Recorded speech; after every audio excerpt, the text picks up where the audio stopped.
આજે આપણે શીખીશું બા પાસેથી જુવારા વાવતા. જે નાની દીકરીઓ માટે મોળાકતમાં જુવારા આપણે વાવતા હોઈએ તે આપણાથી ઘરે સારા નથી થતા. તો આજે આપણને આ 80 વર્ષના બા શીખડાવશે કે જુવારા કઈ રીતે વાવવાના. તો જુવારા વાવવા માટે આપણે અહીંયા એક ગાયનું સુકાઈ ગયેલું જે છાણું આવે એ લઈ લઈશું, જેને અડાયું છાણું કહેવાય છે. અને માટી પણ આપણે લઈ લઈશું. માટી કોરી હોવી જોઈએ. અત્યારે વરસાદની સિઝન ચાલે છે એટલે બધી માટી ભીની હોય, પણ કોરી હોય તો વધારે સારું. છાણ અને માટી બે આપણે આવી રીતે ચાળી લેવાનું છે, જેથી કરીને જુવારા સારા ઉગે. અને જુવારા ઉગવા માટે આપણે ઘઉં, તલ અને અહીંયા અમે જવ અને મગ બે લીધું છે. આ 4 વસ્તુની જરૂર પડે. આવું એક માટીનું કોડિયું લઈ લઈશું જે થોડુંક ઊંડું હોય. તો અહીંયા બાએ જુવારા વાવવાનું ચાલુ કરી દીધું છે, એ આપણે જોઈ લઈએ. બાએ પહેલાં માટી નાખી છે, પછી ઘઉં નાખ્યા છે, તલ અને જવ અને મગ નાખશે. આવી રીતે બા 3 લેયર કરી નાખશે, જેથી કરીને આપણા જુવારા એકદમ ઘાટા અને સારા ઉગે. મગ અને જવ ભેગા કરીને નાખીશું. અને જ્યારે ઉગે ત્યારે આપણે તલ અને મગ ખેંચી લેવાના છે, એના જુવારા નથી રાખવાના. જુવારા ખરેખર જવના અને ઘઉંના જ તે હોય, પણ મગ અને તલ નાખવાનું એક જ કારણ છે કે મગથી જલ્દીથી માટીની પોળી ઊંચી થાય અને ઘઉં અને જવને ઉગીને બહાર નીકળી જાય, એટલા માટે મગ અને તલ નાખતા હોઈએ. પછી આપણે મગ અને તલ ઉગે એટલે કાઢી લઈશું. અહીંયા બાએ બીજું લેયર ચાલુ કરી દીધું છે. એમાં બાએ પહેલાં જવ અને મગ નાખી દીધા છે. હવે ઘઉં અને તલ નાખશે. પાછું ફરીથી માટીથી અને પેલા દેશી ખાતરથી ઢાંકી દેશે. ફરીવાર આમને આમ જ તે ત્રીજું લેયર પણ કરી નાખશે. બા જુવારા વાવવાના ખૂબ જ અનુભવી છે. અમે જ્યારે નાના હતા ત્યારે બધા બા પાસે જુવારા વાવવા આવતા, અને બાના હાથના વાવેલા જુવારા ક્યારેય ફેલ નહોતા જતા, ખૂબ સરસ રીતે ઉગી નીકળતા હતા. અહીંયા આપણી પાસે માટીનું કોડિયું ન હોય તો આપણે પ્લાસ્ટિકના ડબ્બામાં કે કોઈ સ્ટીલના વાટકામાં પણ જુવારા વાવી શકીએ. હજી આમાં બા આપણને પ્લાસ્ટિકના ડબ્બામાં જુવારા વાવીને પણ બતાવશે. જુવારા વાવ્યા પછી શું શું ધ્યાન રાખવાનું એ પણ આપણને બા બતાવશે. અમે જ્યારે નાના હતા ત્યારે બા અષાઢી બીજ એટલે કે રથયાત્રા જ્યારે હોય ત્યારે બપોર પછી જુવારા વાવી દેતા હતા. અને ત્યારે બીજના દિવસે જો વાવવાના બાકી રહી ગયા હોય તો તમે 2 દિવસ રહીને ચોથના દિવસે પણ વાવી શકો છો. પણ બીજના દિવસે જુવારા વાવીએ તો 11 આવે ત્યાં જુવારા સરસ મોટા થઈ જાય.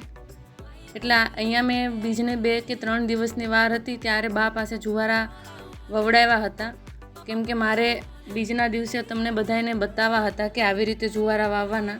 એટલે 2 થી 3 દિવસ મેં જુવારા વહેલા બા પાસે વાવ્યા હતા. પહેલાં બા એવું કહેતા કે બીજના દિવસે જુવારા વાવીએ તો જુવારા બળિયા થાય, અને ચોથના દિવસે વાવીએ તો ચોગાળા થાય, અને પાંચમના દિવસે પચકી જાય. એટલે પાંચમના દિવસે તમે જુવારા વાવો તો તે જુવારા સારા ન થાય. કા બીજ અને બીજનો ટાઈમ ન હોય તો ચોથ, આ 2 દિવસે આપણે જુવારા વાવી દેવાના છે. અહીંયા આપણે માટીનું જેની પાસે કોડિયું ન હોય એ લોકો આવા પ્લાસ્ટિકના ખાલી જે ડબ્બા હોય એમાં પણ જુવારા વાવી શકે છે. અહીંયા બાએ કોડિયામાં 3 લેયર પૂરા કરીને જુવારા વાવી દીધા, અને હવે પ્લાસ્ટિકના ડબ્બામાં બા જુવારા વાવશે, એ પણ આપણે જોઈ લઈએ. પ્લાસ્ટિકના ડબ્બામાં પણ આપણે 3 લેયર કરીશું, કે પહેલાં માટી નાખવાની, પછી ઘઉં, જવ, મગ અને તલ નાખીને પાછું માટી અને ખાતરથી ઢાંકી દેવાનું. પાછા બીજા લેયરમાં સેમ એવી રીતે જ કરવાનું, કે મગને જવ, ઘઉં અને તલ નાખીને પાછું માટીથી ઢાંકી દઈશું. આવી રીતે 3 લેયર કરી લીધા છે બાએ. અહીંયા બા બધું ચાળીને જુવારા ઉપર માટી અને ખાતર નાખે છે, જેથી કરીને અંદર કોઈ પથ્થર કે એવું ન આવે અને જુવારાને નીકળવાનું એકદમ ઇઝી પડે. અહીંયા ડબ્બામાં પણ બાએ 3 લેયર પૂરા કરી દીધા છે. માટીથી સરસ એવું ઢાંકી દીધું છે.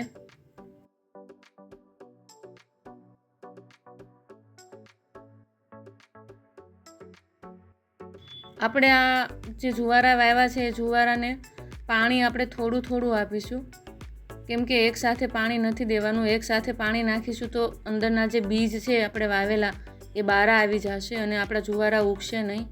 અહીંયા બાએ કોડિયું અને ડબ્બામાં જુવારા વાવીને પૂરા કરી દીધા છે. હવે જોઈએ કે આગળ બા શું કરે છે.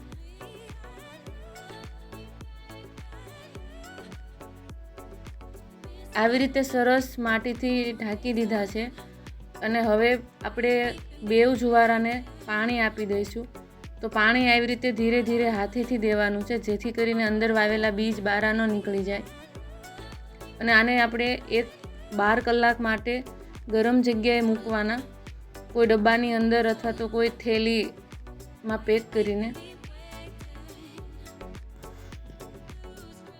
બાએ બે જુવારાને પાણી આપી દીધું છે, સરસ રીતે પાણી પીવડાવી દીધું.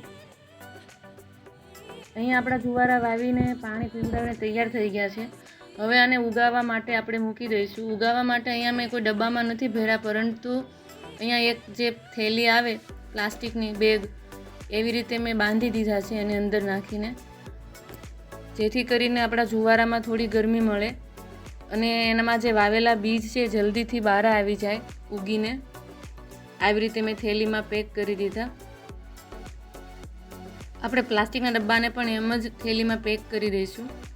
આપણે આને પેક કરી દઈશું તો એકદમ ગરમી થઈ જશે, પણ એને ઓક્સિજન મળવા માટે આપણે થેલીમાં એક સળીના મદદથી થોડા કાણા પાડી લઈશું, જેથી કરીને એને ઓક્સિજન પણ મળી આવે અને ગરમી પણ થાય.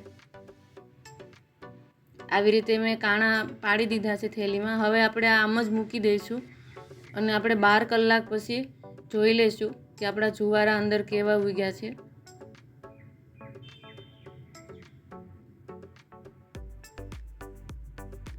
અહીંયા મારા જુવારાને વાવ્યા એ 12 કલાક પૂરા થઈ ગયા છે. થેલી કાઢીને મેં જોયું તો એકદમ માટીના પોડા ઉપર આવી ગયા છે અને થોડું પાણીની જરૂર હોય એવું લાગ્યું, એટલે મેં થોડું પાણી પીવડાવી દીધું જુવારાને. સરસ જુવારા ઉગી નીકળ્યા છે અંદરથી બિયા. આપણે આને પાણી પણ ધીમે ધીમે આપીશું, એકદમ માટીમાં જોરથી પાણી નહીં નાખીએ, હાથેથી ધીરે ધીરે પીવડાવીશું.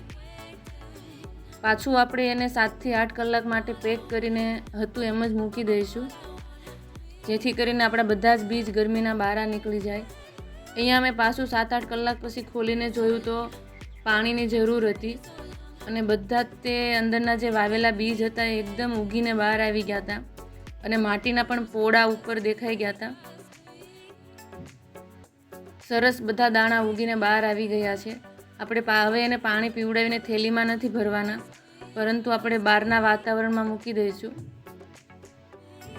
જવ અને ઘઉં ઉગી ગયા છે, સાથે સાથે મગ અને તલ પણ ઉગ્યા છે. તો અહીંયા આપણે શું કરશું, અહીંયા આપણે જે મગ હતા એ મગ ધીરે ધીરે ખેંચી લઈશું, જેથી કરીને ઘઉં અને જવને ઉગવાની જગ્યા મળે.